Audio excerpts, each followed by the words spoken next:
ठीक है,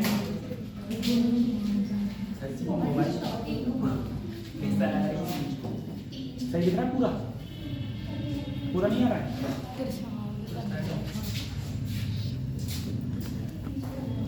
हाँ तो रहा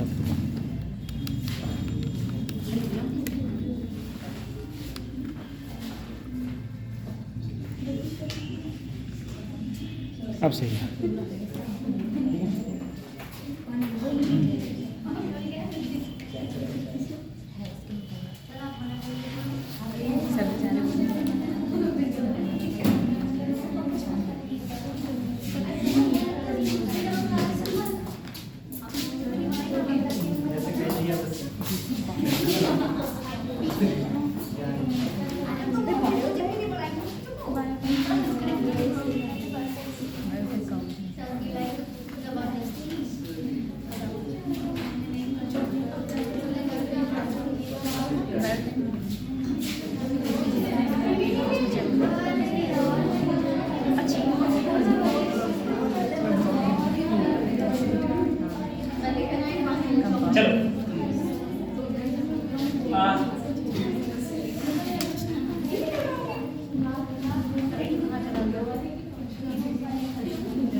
अभी हम लोग बच्चे लोग पढ़े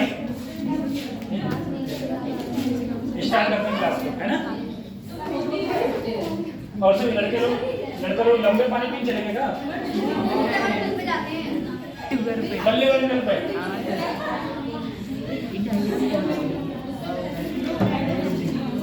हाँ तो जाते हैं।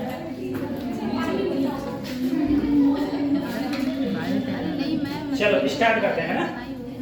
देखो सर, ऐसा है, लास्ट क्लास में हम लोगों ने ईएम वेव के बारे में पढ़ा था। बच्चा लोग सुनो, बैठो सुन लो। लास्ट क्लास में हम लोगों ने ईएम वेव के बारे में पढ़ा था, ठीक है? हाँ, लास्ट क्लास में हम लोगों ने ईएम वेव के बारे में पढ़ा था। ईएम वेव क्या था? Electromagnetic wave. Sir electromagnetic wave कौन सी होती है? जो सूर्य से आती है उसे क्या बोलेंगे हम लोग? इलेक्ट्रोमैग्नेटिक वेव बोलते हैं। सर इलेक्ट्रोमैग्नेटिक वेव में हमने पढ़ा था डिस्प्लेसमेंट करंट के बारे में। किसके बारे में? डिस्प्लेसमेंट करंट के बारे में। बता रहे मौर्य, डिस्प्लेसमेंट करंट का फार्मूला नहीं पता? क्या खाना खा के आए थे आज? हैं? क्या खा के आए? खाने खा के नहीं आए? बताओ। आज व्रत है? आज दिन कौन सा है? बुध? बुध है? बुध को बोलते हैं। देखो चलो तुम बताओ, डिस्प्लेसमेंट करंट का फार्मूला क्या होता है?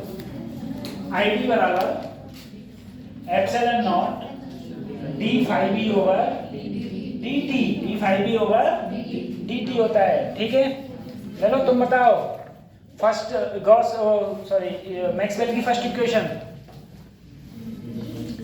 इक्वेशन मैक्सवेल की E dot ds Q upon epsilon not. तुम बताओ लो ये छोटी बच्ची, second equation B dot ds is equals to 0। आप बताओ बेटा तीसरी इक्वेशन।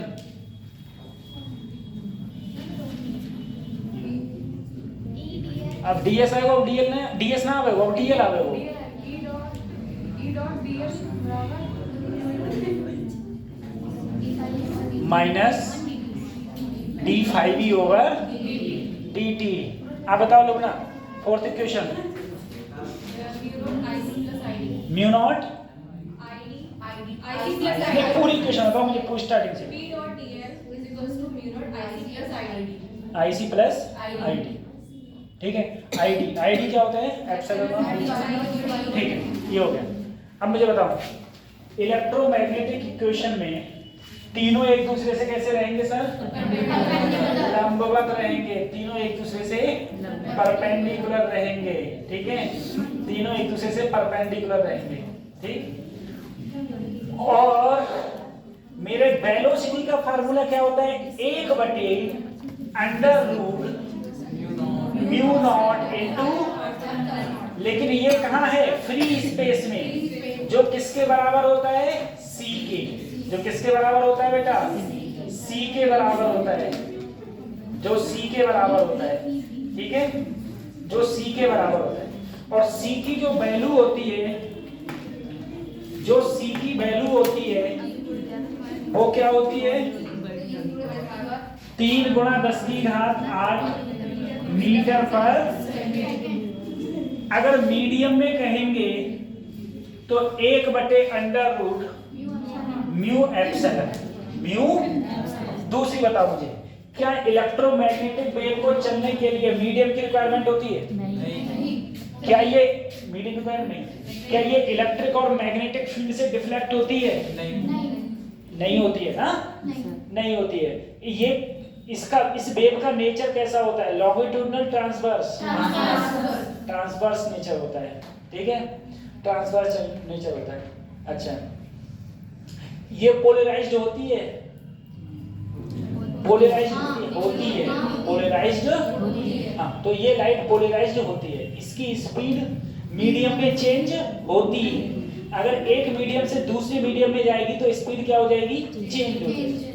जैसे हवा से पानी में आएगी तो चेंज हो जाएगी, इस प्रकार से वेलोसिटी क्या हो जाएगी, चेंज हो जाएगी। ठीक है, दूसरी चीज, अब देखो बेटा एनर्जी। मैंने तुमसे कहा था जो मेरे पास ईएम वेव होती है, जो ईएम वेव होती है बेटा, उसके बाद में, उसके पास में मोमेंटम भी होता है और एनर्जी को भी क्या करती है, कैरी। प्रेशर भी होता है और रेडियल प्रेशर भी होता है। ठीक है, एक्सर्ट प्रेशर भी होता है और रेडियल प्रेशर भी होता है। और एनर्जी और मोमेंटम इसके अंदर दोनों होते हैं, एनर्जी भी होती है और मोमेंटम भी होते हैं, दोनों की दोनों चीजें होती है। अब देखो एनर्जी बेटा, इसमें मैंने तुम बोले सर 2 एनर्जी हैं, इलेक्ट्रिक एनर्जी और मैग्नेटिक एनर्जी। ठीक है, अरे इलेक्ट्रिक, इलेक्ट्रोमैग्नेटिक का मतलब क्या है, इलेक्ट्रिक फील्ड। मैग्नेटिक का मतलब क्या है, मैग्नेटिक फील्ड। यानी कि इसके अंदर इलेक्ट्रिक फील्ड और मैग्नेटिक फील्ड दोनों फील्ड होते हैं, इलेक्ट्रिक फील्ड और मैग्नेटिक फील्ड। अब देखो, अगर मैं इलेक्ट्रिक फील्ड की बात करूं, ठीक है सर, इसमें अगर मैं इलेक्ट्रिक फील्ड की बात करूं तो इलेक्ट्रिक फील्ड का जो फार्मूला होता है बेटा, इलेक्ट्रिक फील्ड का, वो एनर्जी डेंसिटी का, किसमें, इलेक्ट्रिक फील्ड में। ठीक है, एनर्जी डेंसिटी का मतलब हो गया एनर्जी पर यूनिट वॉल्यूम। क्या होगा, 1/2 epsilon not E square, 1/2 epsilon not E square. इसी प्रकार से मैग्नेटिक का फार्मूला होता है 1/2 B square upon mu not, B square upon, हाँ, मैग्नेटिक का हो जाएगा 1/2 B square upon mu not, electric का हो जाएगा 1/2 एप्सिलॉन नॉट ई स्क्वायर। अगर मैं दोनों को जोड़ दूं, दोनों को, एक बात और याद रखना बेटा, जो एनर्जी डेंसिटी इलेक्ट्रिक फील्ड की होगी और जो एनर्जी डेंसिटी मैग्नेटिक फील्ड की होगी, दोनों क्या रहेंगे, बराबर रहेंगे। यानी कि एनर्जी डेंसिटी इलेक्ट्रिक फील्ड बराबर एनर्जी डेंसिटी मैग्नेटिक फील्ड, दोनों क्या रहेंगे, बराबर। सर इसका मतलब ये है, ये इसके क्या है, बराबर है। मतलब देखो इलेक्ट्रोमैग्नेटिक वेव में इलेक्ट्रिक फील्ड होगा और मैग्नेटिक फील्ड, जितनी एनर्जी इलेक्ट्रिक फील्ड की होगी उतनी एनर्जी मैग्नेटिक फील्ड की होगी। तो एनर्जी डेंसिटी जो इलेक्ट्रिक फील्ड की है वो है 1/2 एप्सिलॉन नॉट ई स्क्वायर, जो मैग्नेटिक की है वो 1/2 B square upon mu not. अगर हम क्या करें, इन दोनों को क्या करते हैं, जोड़ दें, तब मेरी क्या आ जाएगी, टोटल एनर्जी आ जाएगी। क्या आ जाएगी, टोटल एनर्जी क्या हो जाएगी। तो सर जी अगर इन दोनों को जोड़ दो, देखो बेटा मैं इसकी जगह मैं ये रख सकता हूं, क्योंकि ये दोनों क्या है, बराबर। अगर इसकी जगह मैंने ये रखा तो आधा और आधा मिलके पूरा हो गया, क्या बचा एप्सिलॉन नॉट ई स्क्वायर। इसी प्रकार से मैं चाहूं तो इसकी जगह पर क्या रख सकता हूं, ये रख सकता हूं, तो ये आधा और ये आधा मिलके फिर से एक बन गया, तो क्या हुआ बी स्क्वायर अपॉन ये क्या है एवरेज वो energy density, total energy density. लेकिन अगर एवरेज की बात आए, किसकी बात आए एवरेज, तो एवरेज का फार्मूला बेटा क्या हो जाएगा, जैसे यहां पर इलेक्ट्रिक फील्ड का होता था 1/2 epsilon not E square, magnetic field का होता है 1/2 B square upon mu naught, यही तो होता है। तो अगर मैं एवरेज की बात करूंगा तो यहां पर क्या कर दूंगा 1/4 और यहां पर भी क्या कर दूंगा 1/4, तो यहां हो जाएगा 1/4 epsilon not E naught square और यहां हो जाएगा 1/4 B naught square upon mu naught. बात समझ में आ रही है। अगर बेटा देखो ये इसके बराबर है, अगर इन दोनों को जोड़ूंगा तो मेरा क्या आ गया 1/2 एप्सिलॉन नॉट ई स्क्वायर और B naught square upon 2 mu naught. बात समझ में आ रही है। ये दोनों क्या हो जाएंगे बराबर हो जाएंगे, ये दोनों क्या हो गए बराबर, सही है। नहीं पल्ले पर आप लोग को बताते हैं, लिखना नहीं ठीक है। मुझे तो इस बात की आ रही है, अरे जाना बोले तो तुम्हारी क्लास है, क्लास लो सभी क्लास ले लो ठीक है, मैं चलो लेता। मुझे तो उनकी आ रही है जो टीचर बेचारे डेली पढ़ते हैं शाम को और सुबह आके पढ़ाते हैं अगर ऐसे फंस गए तो उनका है, हम बहुत टीचर हैं ऐसे, बहुत टीचर मुझे पता है ना, वो सब टीचर ऐसे ही वो रात में पढ़ो, रात भर किताब पढ़ के पढ़ रहे, क्वेश्चन लिखना है, ये करेंगे, फिर वो अपना रबन्ना लेके आते हैं ठीक है, फिर वो अपना रबन्ना लेके आएंगे, फिर वो यहाँ पर पढ़ा रहे हैं। अब वो बेचारे तो आए थे 1.5 घंटे की तैयारी करके, अब यहाँ पर 3 घंटे पढ़ गए, अब बोले अब क्या करें तो ठीक है, ना पुराना याद है ना नया याद है, ठीक तो ऐसी कंडीशन टीचर ज़्यादा फंस जाता है वो तरीके से।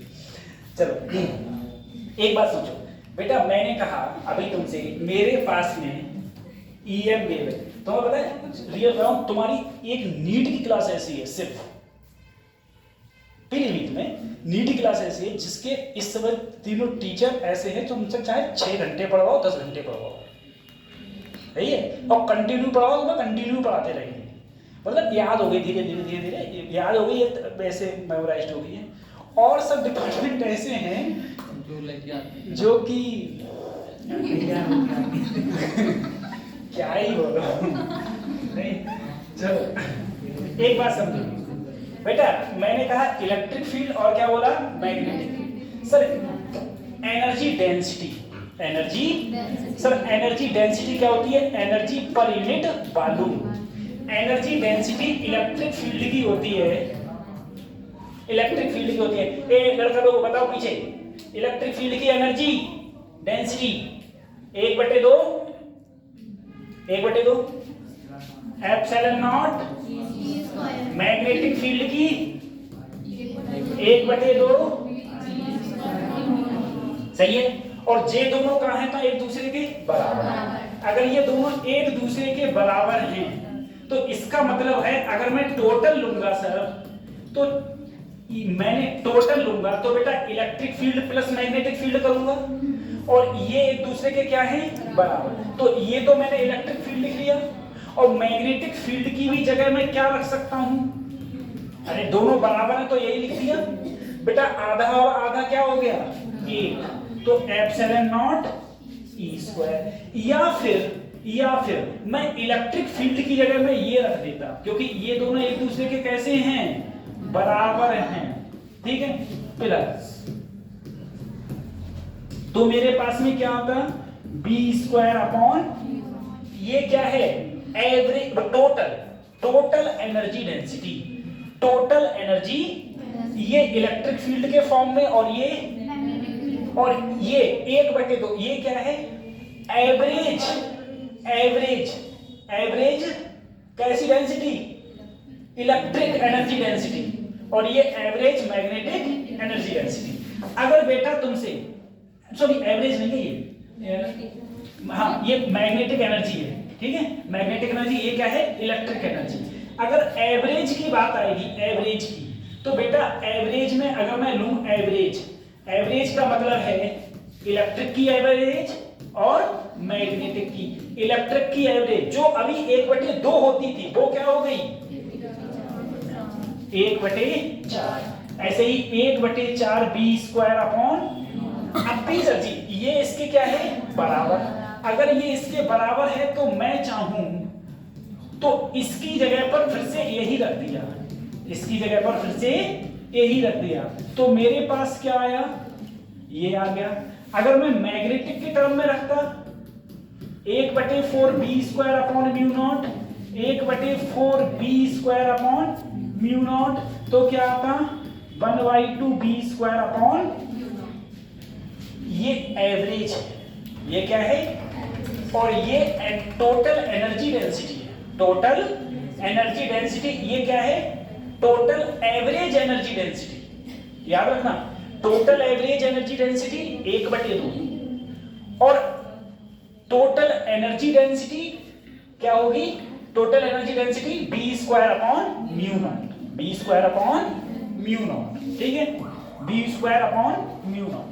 देखो बच्चों यही तो लिखा हुआ है, देखो है लिखा हुआ है average energy density 1/2 epsilon not E naught square और B naught square upon mu naught, और यहां देखोगे तो 1/2 एप्सिलॉन नॉट ई स्क्वायर। अच्छा इसमें एक चीज और कर देना बेटा, यहां पर पता है ई नॉट है और यहां पर खाली ई है, यहां पर क्या है ई नॉट। ई नॉट क्या होती है मैक्सिमम एम्पलीट्यूड, बी नॉट क्या है मैक्सिमम एम्पलीट्यूड, और ये क्या है खाली ई, ठीक है ये ई है। उसके बाद देखो अगर मैं बात करूं इंटेंसिटी की, सर मुझे बताओ जो मेरे पास में सन की लाइट आ रही है, तो जो सन की लाइट आ रही है उसकी कुछ ना कुछ इंटेंसिटी तो है। अभी यहां पर सन की इंटेंसिटी क्या है कम, अगर मैं बाहर चला जाऊं तो वहां पर इंटेंसिटी क्या हो जाएगी ज्यादा। तो इंटेंसिटी का जो फार्मूला होता है, इंटेंसिटी का फार्मूला वो सीधे तुम देखो आई एवरेज की गुणा सिर्फ सी से कर देना, सी का मतलब है वेलोसिटी से, किससे कर देना वेलोसिटी से, तो तुम्हें क्या आ जाएगी इंटेंसिटी आ जाएगी, क्या आ जाएगी इंटेंसिटी, ठीक है।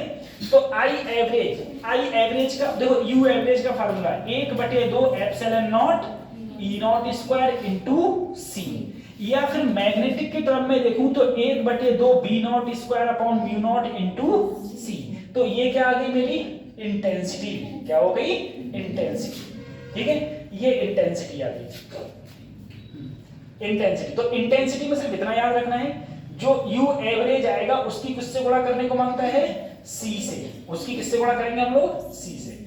अब आता है मोमेंटम, मोमेंटम होता है बेटा, मोमेंटम होता है कि तुम्हारा u upon c, u upon सी, ठीक है।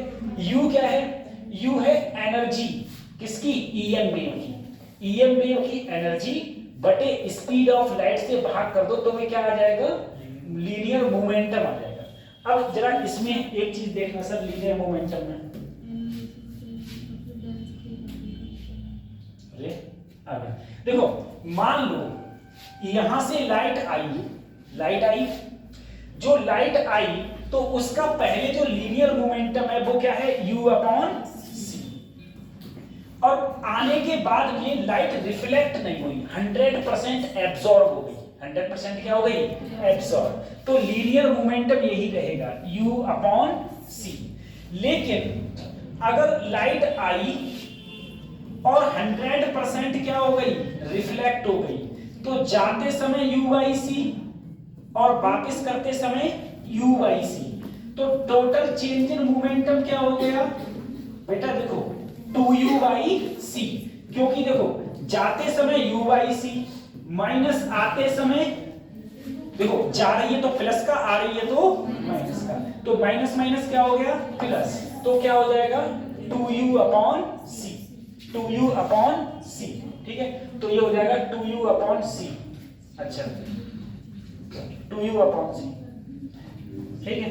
अब पॉइंटिंग वेक्टर देखो, पॉइंटिंग वेक्टर क्या होता है बेटा, अगर मैं क्रॉस प्रोडक्ट लूं इलेक्ट्रिक फील्ड का और किसका मैग्नेटिक फील्ड का, ठीक है, the rate of flow of energy in an electromagnetic wave described by the vector s। जो इलेक्ट्रोमैग्नेटिक वेव का रेट ऑफ फ्लो है उसको हम लोग क्या बोलेंगे, Poynting vector. Poynting vector s बराबर E cross B upon mu naught. ठीक है, अच्छा तुम्हें पता है अगर मैं क्रॉस प्रोडक्ट तोड़ूंगा तो EB क्या आएगा, साइन थीटा। और तुम्हें पता है सर इलेक्ट्रिक फील्ड में E और B एक दूसरे के कैसे होते हैं, परपेंडिकुलर। परपेंडिकुलर का मतलब हो गया एंगल क्या हो गया, 90। अरे 90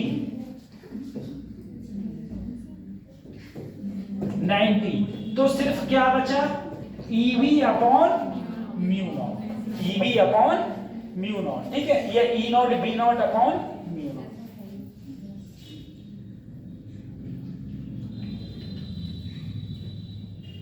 चलो अब बताओ, ठीक है, एक एक करके बात करते हैं तुम लोग। क्या है, क्या हैंग मार रहा है वैसे, ये लोड ज्यादा हो रहा है। इसका है का लोड,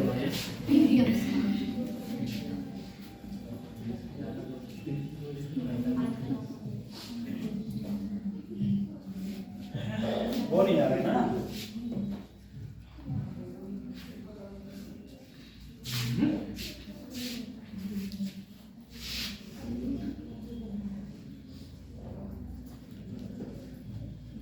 आ गया।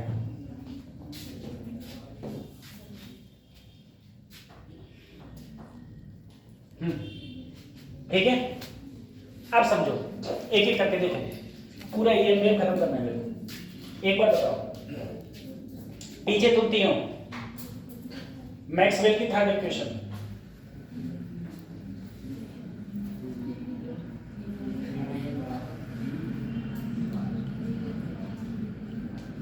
मैक्सवेल की थर्ड इक्वेशन है, बोलो बोलो बोलो, कोई दिक्कत नहीं, बोलो तुम तीनों बताओ। E dot D L minus D five B over, हो गई थर्ड इक्वेशन। अच्छा उसके बाद में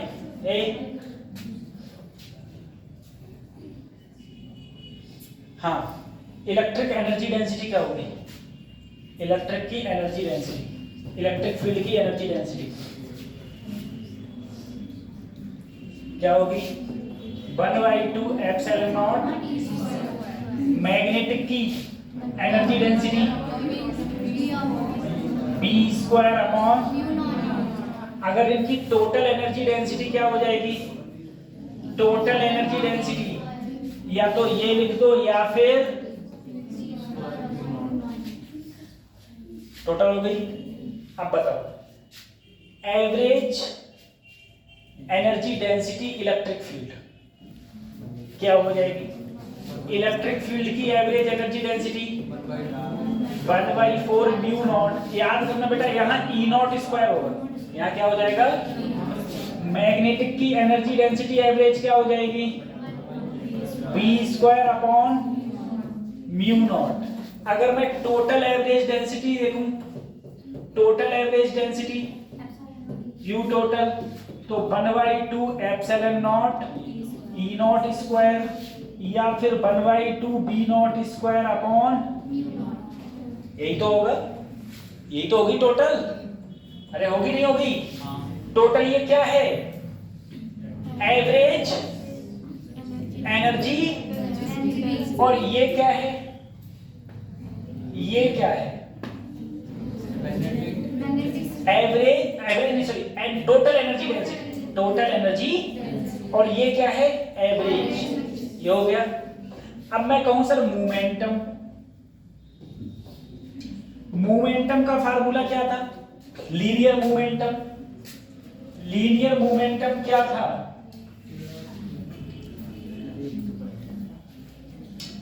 बोलो,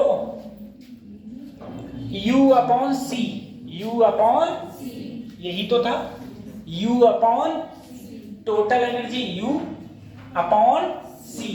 अगर 100% क्या हो रहा है, रिफ्लेक्शन क्या हो रहा है, तो होती है 2u अपॉन c। अगर 100% क्या हो रहा है, एब्जॉर्प्शन यानी कि गई वापस नहीं आई, तो सिर्फ क्या होगा, u अपॉन। अच्छा, इंटेंसिटी का फार्मूला क्या था, इंटेंसिटी का फार्मूला क्या था, बोलो। अरे u एवरेज इंटू c, अरे u average into u average 1/2 epsilon naught e not square into, या फिर 1/2 b naught square mu naught into. दो फार्मूला होते हैं, इंटेंसिटी का फार्मूला ये हो जाता है, इंटेंसिटी यही तो हो जाती है। अब बताओ पॉइंटिंग वेक्टर का फार्मूला क्या था, S बराबर E not into upon mu not upon, दोनों के बीच में एंगल हमेशा क्या होता है, 90, तो सिर्फ EB अपॉन। अरे आया नहीं आया, सब में आ गया। अब बताओ बताओ कौन बताएगा, फिर से बताओ, तुम चारों ले लो, चारों बताओ इंटेंसिटी का फार्मूला क्या होता है, 100% अगर रिफ्लेक्टिंग है तब। अच्छा, इंटेंसिटी का फार्मूला कैसे बताओ, इंटेंसिटी का फार्मूला क्या होता है, वो तो मोमेंटम था, इंटेंसिटी का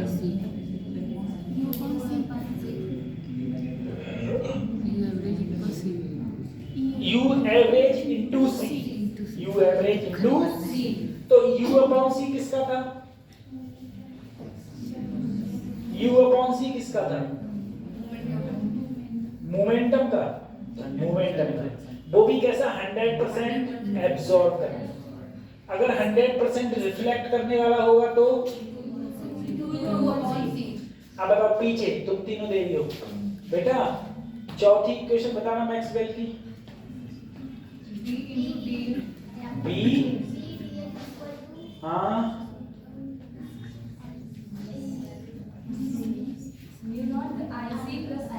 mu naught IC plus ID बराबर क्या होता है, ID का formula d phi e over dt, d phi e over dt। अच्छा, अब मुझे बताओ बेटा, टोटल एवरेज एनर्जी डेंसिटी का फार्मूला क्या हो जाएगा, इलेक्ट्रिक फील्ड के टर्म में।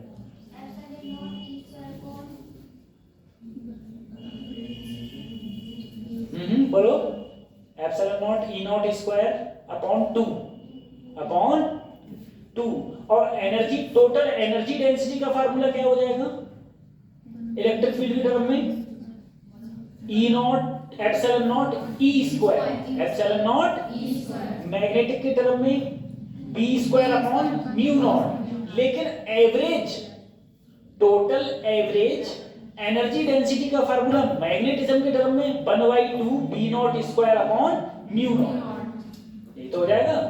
अच्छा, पॉइंटिंग वेक्टर क्या होता है, rate of flow of EM wave, rate of flow of EM wave, ठीक है। EM वेव का जो रेट ऑफ फ्लो कहलाएगा वही क्या कहलाएगा, rate of flow of energy in EM wave क्या कहलाएगा मेरा, पॉइंटिंग वेक्टर। पॉइंटिंग वेक्टर किससे डिनोट करेंगे हम लोग, S से, ठीक है, S से।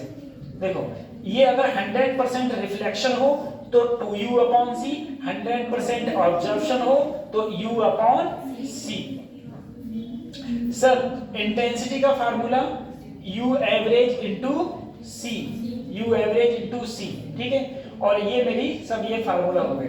बाकी मैंने एनर्जी डेंसिटी इन सब की बात करी। हाँ, एक और रखना, c बराबर E not upon B not, c बराबर E नॉट अपॉन। अगर तुम E नॉट क्या है, amplitude of electric field, B not क्या है, एम्पलीट्यूड ऑफ मैग्नेटिक फील्ड।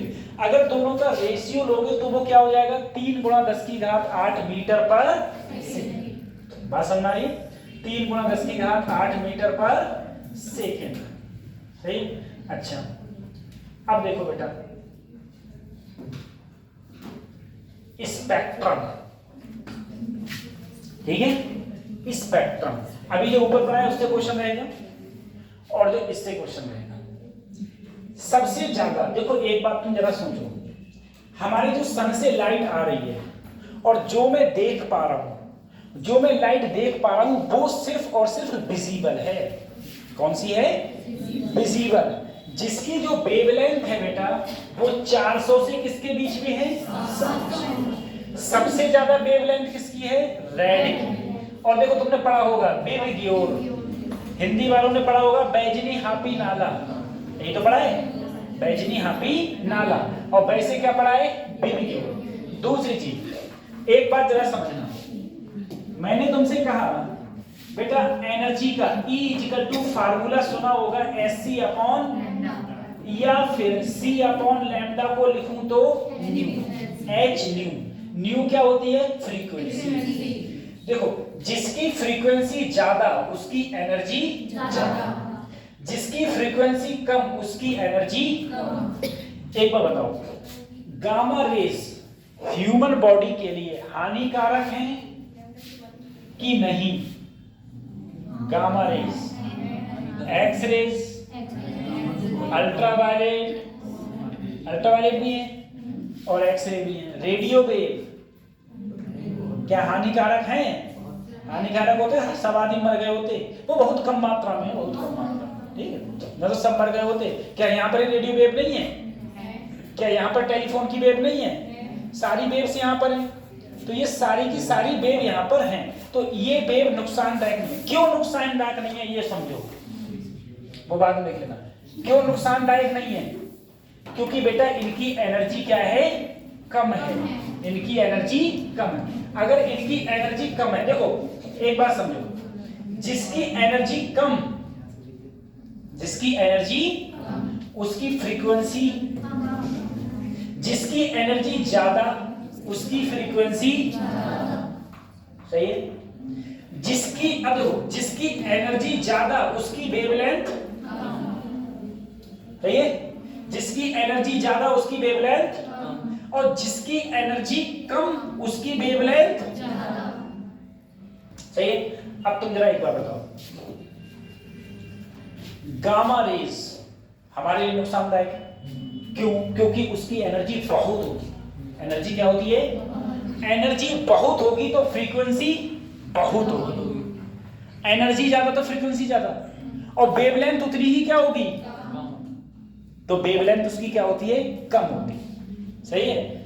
अगर कहा जाए 20 सेंटीमीटर आयरन को भेद सकती है gamma rays, 20 mm, sorry 20 mm, 20 mm का मतलब होगा 2 सेंटीमीटर। 2 सेंटीमीटर लोहे की चादर को इस पार से उस पार जा सकती है, ठीक है, इतनी ज्यादा भेदक क्षमता। समझो लोहे को छेद देती है तो हम कौन से खेत की मूली, है ना? तो इसीलिए नुकसानदायक है, ठीक। अब देखो इसमें क्या है बेटा, इसमें कई प्रकार की वेव है, जैसे gamma rays, X rays, ultraviolet, visible. तो विजिबल से जितने ये ऊपर दिख रही हैं ये सब हमारे लिए हानिकारक है, और विजिबल से जितनी नीचे हैं ये हानिकारक नहीं। विजिबल कितनी होती है? 400 से 700 नैनोमीटर। विजिबल क्या होती है?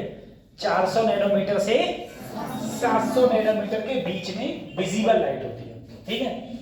अच्छा, सबसे ज्यादा वेवलेंथ किसकी होती है? रेड की। और सबसे कम वेवलेंथ किसकी होती है?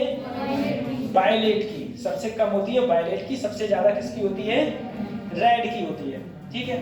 अब एक बार बताओ बेटा, मैंने कहा बताओ कौन सा कलर सबसे ठंडा? रेड। क्यों? क्योंकि वेवलेंथ सबसे ज्यादा, वेवलेंथ जिसकी ज्यादा उसकी एनर्जी सबसे कम, सबसे कम।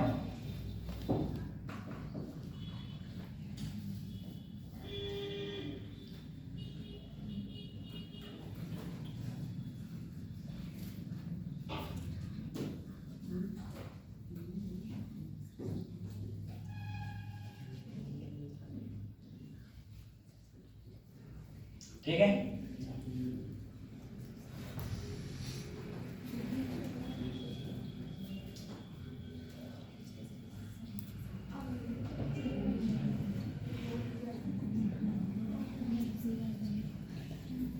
अब देखो इसमें मैं कहूँ सबसे कम एनर्जी किसकी होती है बेटा? रेडियो वेव की।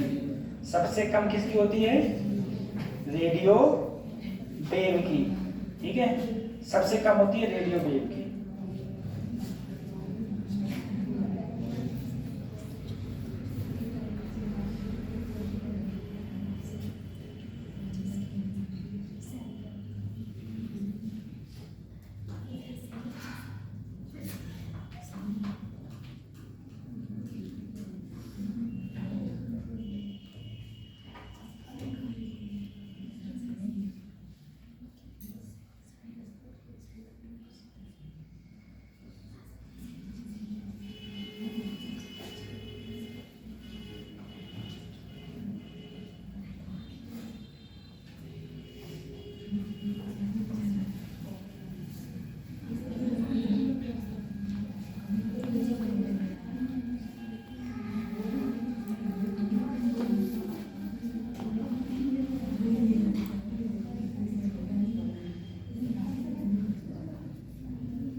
गामा रेज की सबसे अच्छा देखो ये दे रखा है और वेवलेंथ के टर्मिनोलॉजी में भी तुमको दे रखा है ना बच्चों लोग। अब इसमें अगली बात करते हैं।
ठीक है, चलो तो टाइम हो गया।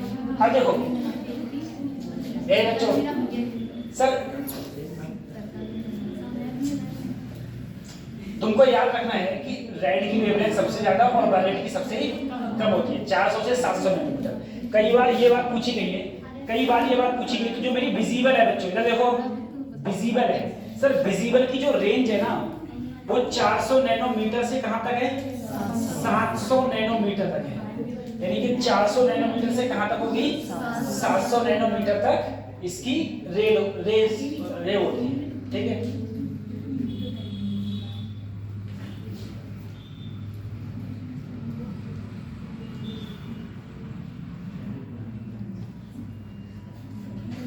ठीक है, रेंज 400 नैनोमीटर से कहां होती है? 700। सबसे ज्यादा किसकी होती है बेटा? गामा।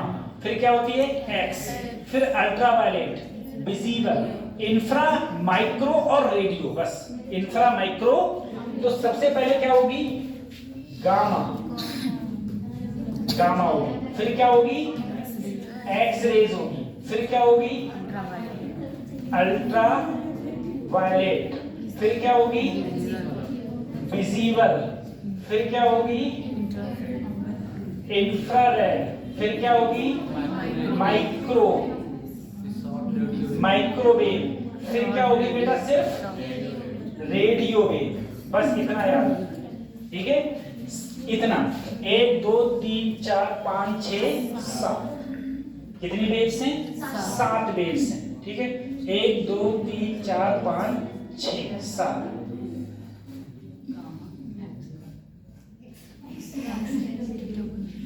ठीक है, अच्छा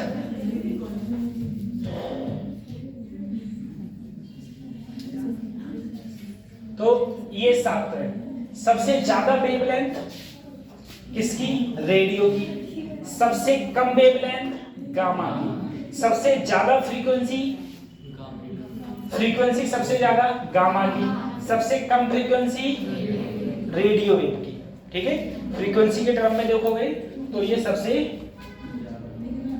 सबसे ज्यादा हो जाएगी, सबसे कम हो जाएगी। ठीक, अब इनकी कुछ प्रॉपर्टीज की बात करते हैं हम लोग।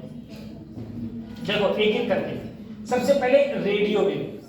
इसमें बेटा आपको पता है याद नहीं करना है, ये सब जो चीज याद करना है वो मैं तुम्हें बताऊंगा। रेडियो वेव की तुम्हें पता है फ्रीक्वेंसी सबसे कम और वेवलेंथ सबसे। ठीक है, तो देखो ये सबसे पहले ये जनरेट कैसे होती है रेडियो वेव।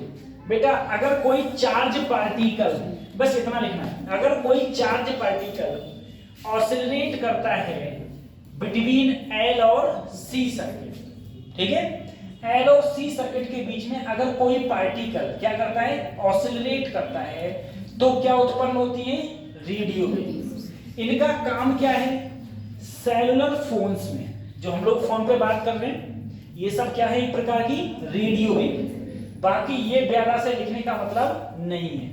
टीवी तुम्हें पता ही है बेटा, टीवी भी तो इसी से चलती है। फोन पे बात भी इसी से होती है। प्रोड्यूस कैसे होती है? एलसी ऑसिलेशन के बीच में अगर कोई पार्टिकल ऑसिलेट करे, एल और सी के बीच में अगर कोई पार्टिकल ऑसिलेट करे तो उसे हम क्या बोलेंगे? क्या बोलेंगे? Radio wave. ठीक है, रेडियो वेव। काम पता चल गया? काम तो तुमको पता ही है इसका। अब देखो माइक्रोवेव। माइक्रोवेव को हम लोग बेटा, माइक्रोवेव को हम लोग शॉर्ट वेव भी बोलते हैं। क्या बोलते हैं? Short wave. शॉर्ट वेव, ठीक है। माइक्रोवेव को हम लोग short wavelength of radio wave भी बोलते हैं। ये कहां प्रोड्यूस होती हैं? ये प्रोड्यूस होती है वैक्यूम ट्यूब में। वैक्यूम तुम्हारे घर पे लगा हुआ रखा हुआ होगा, माइक्रो ओवन है? माइक्रो ओवन है तुम्हारे घर पे? ना है? अच्छा, उसमें होती है। इसका देखो माइक्रोवेव का कहां कहां काम आता है बेटा? जो रडार सिस्टम है, तुमने देखा होगा एयरक्राफ्ट उड़ रहा है, बोले रडार में नहीं आया, रडार में नहीं आया। तो रडार सिस्टम में भी किसका यूज करते हैं हम लोग? माइक्रोवेव का। दूसरा, खाना पकाते हैं माइक्रो ओवन में, अरे गर्म करते हैं। माइक्रो ओवन में खाना क्या करते हैं? गर्म करते हैं। दूसरा बेटा, कोई मेरे पास स्ट्रक्चर है, कोई मॉलिक्यूल्स की स्ट्रक्चर है, उसको भी पता लगाने के लिए हम किसका यूज करते हैं? माइक्रोवेव का। दूसरी चीज, तुम क्रिकेट जब देखते होगे तो क्रिकेट में तुमने देखा होगा, ठीक है, कि किसी ने स्पीड बॉल फेंकी है, वो बता देते हैं इतनी स्पीड से गई। जी सर। या कोई व्हीकल जा रहा है, ठीक है, इंडिया में भी ऐसा होता है कि व्हीकल, तुम कार चला रहे हो, मोटरसाइकिल चला रहे हो, और मोटरसाइकिल है ओवर स्पीड, वहां लिखा है 60 किलोमीटर से ज्यादा नहीं होनी चाहिए, और तुमने चला दी 70, ठीक है, तो वहां कैमरा लगा हुआ है, अपने आप चालान काटा, तुम्हारे घर भेज दिया, है ना।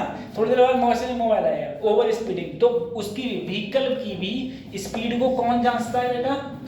कौन सी वेव से? माइक्रोवेव से, ठीक है। तो माइक्रोवेव का पहला काम, रडार का नेविगेशन में, खाना बनाने में यूज होता है, मॉलिक्यूल की स्ट्रक्चर में, और स्पीड को मेजरमेंट करने में, स्पीड को मेजरमेंट करने में भी इसका यूज होता है, ठीक है। अगला चीज पढ़ते हैं हम लोग। अगली चीज है देखो, इंफ्रारेड वेव।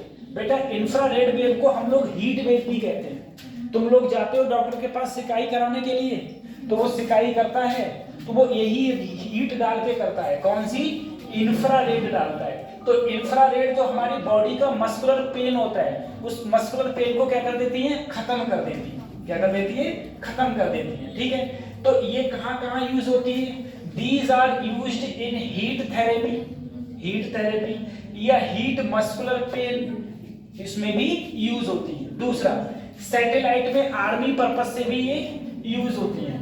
अगली बेटा, वेदर फॉरकास्टिंग, मौसम की जानकारी मिलती है हम लोगों के लिए। मौसम की जानकारी, जैसे अभी तो मोबाइल देखो, बरसात होगी कि नहीं होगी, पता चल जाएगा। कैसे पता चल जाएगा?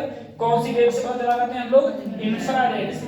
दूसरा, प्रोड्यूस डाइहाइड्रेटेड फ्रूट्स, ठीक है, यूज टू। बेटा हाँ, डाइहाइड्रेट फ्रूट को मतलब फलों को सुखाने में भी किसका यूज होता है? इंफ्रारेड वेव का। दूसरा, बेटा सोलर कुकर अपने यहाँ नहीं होते, राजस्थान में ज्यादा होते हैं, ठीक है, उनमें खाना पक जाता है, तो वहां पर भी किसका यूज होता है बेटा, इंफ्रारेड का। तो तुम्हारे टीवी का रिमोट है, कभी ये बात सोची है, तुम बैठे हो तो बटन दबा तो बस टीवी चेंज हो जाता है। तो कभी सोचे कौन सी वेव है ये, कौन सी वेव है, इंफ्रारेड वेव है, ठीक है, जो तुम टीवी का रिमोट तुम्हें दिखाई नहीं देती है, वेव जाती है टीवी का रिमोट। दूसरा night vision photography, night vision photography, इसमें क्या होता है बेटा, रात की जो फोटोग्राफी होती है, जो रात में फोटोग्राफी होती है, ठीक है, वो किससे ही होती है, कौन सी वेव होती है उसमें, इंफ्रारेड वेव होती है, ठीक है, इंफ्रारेड वेव होती है, उसमें यूज होता है। अगली वेव देखो, विजिबल रेज। विजिबल रेज को तो बताना ही नहीं है, जो हम देख रहे हो तुम सबका है वो विजिबल रेज, क्या है सब, विजिबल रेज है, ठीक है। हाँ, आदमी देखने उठने के ये सब काम आता है इस विजिबल रेज। और विजिबल रेज का कार्य क्या है सबको पता है, पढ़ने में, लिखने में, घूमने में, फिरने में, खाने में, सब में क्या काम है, विजिबल रेज, ठीक है, बहुत देर पता है। विजिबल रेज की वेवलेंथ कितनी होती है, बस यही याद करना है, बाकी किसी के नहीं, 400 से 700 नैनोमीटर के बीच में। 700 किसकी वेवलेंथ होती है, कौन से कलर की, रेड की होती है, ठीक है, ठीक है। अच्छा, अल्ट्रावायलेट रेज, अच्छा अल्ट्रावायलेट रेज पढ़ा दिया क्या, हाँ, अल्ट्रावायलेट रेज बताई नहीं है, अच्छा अल्ट्रावायलेट रेज होती हैं जो, उनका बेटा कहाँ कहाँ काम होता है ये देख लो। जैसे तुम्हारा अलार्म होते हैं ना, अक्सर ये बर्गलर अलार्म क्या है, अभी देखो तुम्हारे उसमें आता है टंकी भर गई है, मोटर को बंद करो, आता नहीं आता है घर में, अरे सुबह सुबह देखो 4-6 घरों में से बोलता ही रहता है, ठीक है, वो सब क्या है तुम्हारा बर्गलर अलार्म है। बेटा कोई भी इनविजिबल राइटिंग है, एक इनविजिबल राइटिंग, पहले जब तुम छोटे थे तो एक पेन आता था, चीटिंग पेन आता था, वो लिख देते थे, फिर लाइट डालते थे, फिर दिख जाता था, तो वो कैसी राइटिंग है, इनविजिबल, ठीक है, वो तो घटिया क्वालिटी थी, सबसे घटिया क्वालिटी थी, वो तो तुम ऐसे प्रकाश में ऐसे कर देते तब भी दिख जाता, ठीक है। जो अच्छी क्वालिटी है तो उसमें तुम कुछ भी लिख दो, कुछ भी लिखने के बाद में जब तक तुम वो वेवलेंथ नहीं डालोगे, जब तक लाइट नहीं डालोगे, अल्ट्रावायलेट रेज नहीं डालोगे, तब तक उस पर दिखाई देने वाला नहीं है, ठीक है।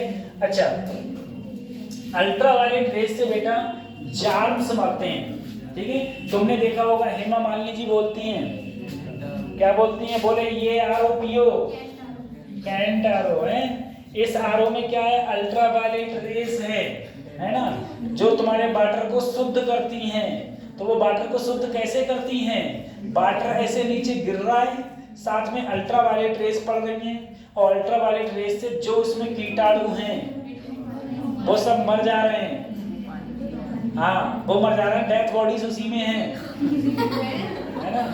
और फिर तुम पानी पी रहे हो आराम से, ठीक है, तुम कह रहे हो हाँ ये पानी प्योर होगा, बिल्कुल वो प्योर पानी होता है, ठीक है। अच्छा ये है बेटा, हाँ सर्जिकल इंस्ट्रूमेंट में भी इसका काम होता है, सर्जिकल इंस्ट्रूमेंट को साफ उफ करने में भी इसका काम होता है, अल्ट्रावायलेट रेज का। इसी प्रकार से एक रेज है एक्सरे, कौन सा है, एक्सरे का, देखो सबको पता है एक्सरे का काम क्या होता है, कोई टूट जाए तो कहता है एक्सरे पढ़वाया, किसी के पथरी गिर जाए तो क्या होता है, एक्सरे, अल्ट्रासाउंड होता है, अल्ट्रासाउंड में भी तो एक्सरे होती है ना, अल्ट्रासाउंड अलग होता है, एक्सरे अलग होती है। अच्छा देखो एक्सरे का काम क्या है, फ्रैक्चर हो जाए, स्टोन हो जाए बॉडी में, स्टोन, ठीक है, पत्थर या ऑर्गन्स, डिसीज्ड ऑर्गन्स, इसका मतलब क्या हो जाएगा, ऑर्गन में कोई बीमारी आ जाए, क्यों ऑर्गन में कोई बीमारी आ जाए तब किससे पता चलते हैं, एक्सरे से। दूसरी चीज बेटा, तुम लोग अगर कभी बरेली नहीं, कोई अच्छी स्टेशन पे गए हो, ठीक है, बड़ी मेट्रो स्टेशन पे या दिल्ली उल्ली, तो वहीं जाओगे तो क्या कहते हैं, बोले सामान जमा रखते हो, वो इतनी बड़ी पटरिया होती है, ठीक है, और बाहर देश हमारा सामान अगले जाकर तुम्हें मिलते हैं, वो मिलते नहीं मिलते हैं, तो उसके अंदर क्या होता है, उसके अंदर बेटा एक्सरे होती हैं। तो एक्सरे जब तुम्हारे सामान से गुजरती हैं, ठीक है, जो भी तुम्हारा बैग वैग ले गए हो, तो उसमें वो पता लगा लेती है कि इसमें कहूँ बम तो ना है, नहीं समझे? मतलब ये पता सिक्योरिटी पर्पज से भी। तो मेट्रो स्टेशन पे या फिर मेट्रो स्टेशन हो गई या फिर बड़े बड़े रेलवे स्टेशन हो गई, वहां पर वो जिस चीज से स्कैन होता है वो कौन सी होती है बेटा? एक्सरे। तो these are used at metro station to detect material। तो मटेरियल को डिटेक्ट करने के लिए जिस रेस का यूज होता है उसे हम लोग क्या बोलते हैं बेटा? एक्सरे बोलते हैं। अगला बेटा, साइंटिफिक रिसर्च में भी किसका काम करते हैं हम लोग? एक्सरे का काम करते हैं। वहां पर भी हमारी क्या लगती है? एक्सरे लगती है। अगली क्या है? Gamma rays. Gamma rays. अब सबसे पहले देखो गामा रेस क्या होती है। गामा रेस को, ठीक है, गामा रेस बेटा इसकी पेनिट्रेटिंग पावर हाई होती है। ध्यान रखना, एक होती है पेनिट्रेटिंग पावर, एक होती है आयनाइजेशन पावर।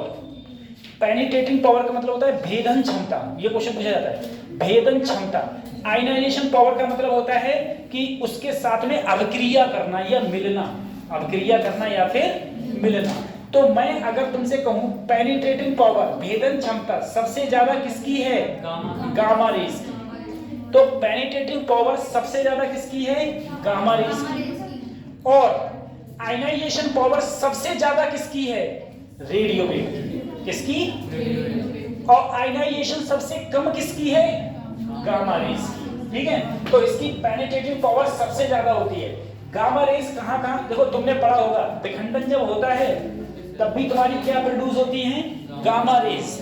दूसरा बेटा, रेडियोथेरेपी, अगर किसी को कैंसर जैसी बीमारी, कैंसर जैसी घातक बीमारी होती है तब भी हम लोग कौन से? गामा रेस के माध्यम से उसका क्या करते हैं? ट्रीटमेंट करते हैं। ठीक है, ट्रीटमेंट करते हैं। ठीक है बेटा, फूड में, खाने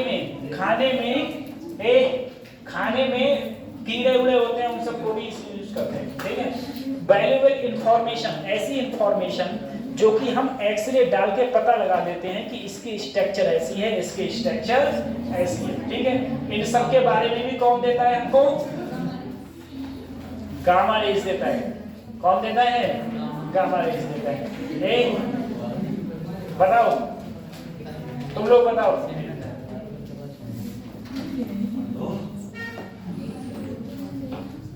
अब क्वेश्चन तुमसे कैसे पूछेगा? नीट ऐसे क्वेश्चन पूछ लेगा अगर पता होगा तो। बताओ, टीवी रिमोट में कौन सी वेव यूज होती है? इंफ्रारेड। कौन सी यूज होती है? इंफ्रारेड। टीवी रिमोट में कौन सी होती है बेटा? टीवी रिमोट में इंफ्रारेड। नाइट विजन में इंफ्रारेड। ठीक है, वेदर फॉरकास्टिंग इंफ्रारेड। कुछ ये पॉइंट है, इनसे question. Heat therapy infrared. Infrared को ही हम लोग क्या बोलते हैं? Heat wave. इंफ्रारेड को ही हम लोग बोल देते हैं हीट वेव। तुमसे कहेगा बताओ रडार में क्या यूज होता है? माइक्रोवेव। माइक्रोवेव को ही हम लोग short wavelength of radio wave बोलते हैं। ये भी किसी भी व्हीकल की स्पीड, किसी भी व्हीकल की स्पीड को मेजरमेंट करने के लिए भी, किसी भी व्हीकल की स्पीड को मेजरमेंट करने के लिए भी किसका यूज होता है? किसी भी व्हीकल की स्पीड को मेजरमेंट करने के लिए किसका यूज होता है? माइक्रोवेव का। किसका यूज होता है? माइक्रोवेव का। रेडियो वेव तो तुम्हें पता ही है, सारी की सारी टीवी चलाएंगी। कौन? Radio wave. विजिबल है जिसे तुम देख पाते हो। अच्छा बताओ, एक पथरी किससे देखते हैं? सबको पता है। Cancer treatment gamma rays. किसकी आयनाइजेशन पावर सबसे ज्यादा? Radio wave. किसकी आयनाइजेशन सबसे कम? किसकी पेनिट्रेटिंग पावर सबसे ज्यादा? और किसकी पेनिट्रेटिंग पावर सबसे कम? रेडियो वेव की। ठीक है, अब तुम एक बात देखो सर जी, जो हमारा हाथ है ये, ठीक है, ये हमारा हाथ है। अब जरा सोचो सर, अगर हमें ये देखना है हमारा हाथ कहां से टूटा हुआ है, तुम क्या सोच रहे हो? मुक्का मार के तो मान लो टूटा हुआ है, नहीं मानो मत, कभी कभी जो बोलते हैं वो सही हो जाता है, नहीं टूटा नहीं टूटा है तो भाई अच्छा है, ठीक है। ये नहीं, ये वाला मान राइट हैंड से लिखने, हाँ ये मेरा हाथ है। तुम लोग कभी इस चीज, तुम लोग पता है छोटी छोटी चीजों को भी ध्यान नहीं देते हो। एक चीज देखो सर, अगर हम जब इसमें एक्सरे ही क्यों डाल रहे हैं, हम अगर गामा रेज डालेंगे तो हमारे एक्सरे क्यों नहीं होगा? एक्सरे डालने पर ही हमारा एक्सरे क्यों हो रहा है? उसका रीजन ये गामा की पेनिट्रेटिंग पावर सबसे ज्यादा होती है बेटा। ऐसा है अगर हम लोग इस पे एक्सरे डालेंगे तो एक्सरे इतनी पतली होती है, एक्सरे इतनी पतली होती है कि वो मेरी खाल को, जो खाल और मांस है ना हाथ में, खाल और मांस है या और भी जो चीजें हैं तुम लोगों को पता होगा बायोलॉजी के, पता नहीं क्या क्या होता है, उन सबको पार कर जाती है। लेकिन हड्डी इतनी सघन होती है कि हड्डी को पार नहीं कर पाती, समझ आ रहा है? तो उसकी क्या बन जाती है? परछाई बन जाती है, ठीक है। और हमें पता चल जाता है, जैसे मान लो मेरी उंगली हिल से टूटी हुई होती तो वह हिल से तो पार कर जाती, और फिर मुझे मुझे मुझे ये बात पता है कि उंगलियां तो यहाँ से जुड़ी होनी चाहिए, फिर मैं ऐसे देखूंगा, अच्छा यहाँ पर गैप है, इसका मतलब यहाँ से टूटी हुई, बात समझ आ रही है? ऐसे पार कर जाती हैं। अरे सर अगर हम गामा डाल दें तो गामा बेटा वो हड्डी से भी पार हो जाएगी, वो इतनी पतली होती है कि वो हड्डी को भी पार कर देगी, बात समझ आ रही है? तो इसीलिए हम लोग किसका यूज करते हैं? एक्सरे का यूज करते हैं, जो कि हमारे जो ऑर्गन, जो इसके अंदर मांसूस जो भी है उन सबको पार कर जाता है, लेकिन हड्डी को पार नहीं कर पाता। और जब हड्डी को पार नहीं कर पाता है तब तो कोई दिक्कत ही नहीं है ना? इसीलिए हमें वहां पर एक्सरे का हम लोग यूज करते हैं। ये जो तुम्हारा चैप्टर था, ये चैप्टर के 8 लेक्चर दे रखे हैं, बताओ। ये इस चैप्टर के खत्म हो गया, इसके 8 लेक्चर दे रखे थे खाली पूरे के, ठीक है। तो ये चैप्टर, एक चैप्टर था हमारा, ये कंप्लीट हो गया। इससे 2 क्वेश्चन बनेंगे तुम्हारे, ठीक है, 2 क्वेश्चन इससे बनेंगे। हम लोग जो कल स्टार्ट करेंगे जहां से हमने वो चैप्टर जो पढ़ रहे थे वो खत्म किया था, उसका बस थोड़ा सा रह गया है, उस पर बढ़ेंगे, फिर हम एसी पर बढ़ेंगे, अल्टरनेटिंग करंट। अभी तक हमने जितने करंट की बात करी सब में डीसी था, डीसी मतलब बैटरी वाला। अब हम जितनी बात करेंगे एसी की बात करेंगे, ठीक है। सारे के सारे एसी करंट की हम लोग बात करें। कितना टाइम हो गया? 4:30 बज गए। आज 3 घंटे फिजिक्स हो गई हैं। चलो, नींद तो नहीं आ रही 2-4 को? एक कप तो सोएगा और पीछे क्यों? मौर्य नींद तो नहीं आ रही है? नहीं आ रही है? पढ़ाई कर लो बेटा, सही है। 2 मिनट रुक जाओ, पूरा 1 घंटा कर दो इसमें, है ना? आपकी क्लास की, आपकी कितने बजे ट्रेन टाइम है? हाँ, तो 4:45 पे जाती थी ना पहले, 4:45। तो इसके सारी चीजें याद कर लेना, सारे फार्मूलाज याद कर लेना, ठीक है, सारे याद कर लेना। इसके दो क्वेश्चंस इलेक्ट्रोमैग्नेटिक वेव से आने ही आने थे। मैंने सोचा कि लाओ इलेक्ट्रोमैग्नेटिक वेव ही खत्म कर दो, तो वो चलो उन्होंने एक क्लास और दे दी, तो वो इलेक्ट्रोमैग्नेटिक वेव तुम्हारा निपट गया आराम से, ठीक है। और उसके पढ़ेंगे बेटा। अब तुम क्या करना, देखो कल को मैं सब लोगों की देखूंगा, ठीक है। तुम सब लोग क्या करना, अपनी एक कॉपी जो भी है, जो भी तुम्हारा पेपर आ रहा है, उस पेपर के सारे फार्मूलाज लिख के लाना, ठीक है। जितने भी फिजिक्स में जितने फार्मूला हैं, मैग्नेटिज्म में और इलेक्ट्रोस्टैटिक्स में, सारे के सारे फार्मूला तुम्हारे लिखे होने चाहिए। और लिखे होने के बाद में फिर उन्हें बार बार क्या करना है, तुमको याद करना है। मैक्सिमम नंबर ऑफ क्वेश्चंस रहते हैं ना, वो अगर तुम्हें फार्मूला ही याद नहीं होंगे तो क्वेश्चन ही क्या करोगे, ये चीज रहती है, ठीक। इसीलिए तुम लोग जरा मात खा रहे हो बहुत ज्यादा। और मेरी क्लास में तो फर्स्ट हो गई, अगर सेकंड क्लास रहती तो मैं तुमसे कहा था, मेरी अगर सेकंड क्लास रहती तो फार्मूला के कंपटीशन कराते रहते, धीरे धीरे फार्मूला याद करते रहते। लेकिन तुम लोग याद ही करके नहीं आते थे, और लड़का लोग तो कतई याद करके नहीं आते थे, है ना। ये सारी चीजें। 20 सेकंड रुक जाओ, फिर छोड़।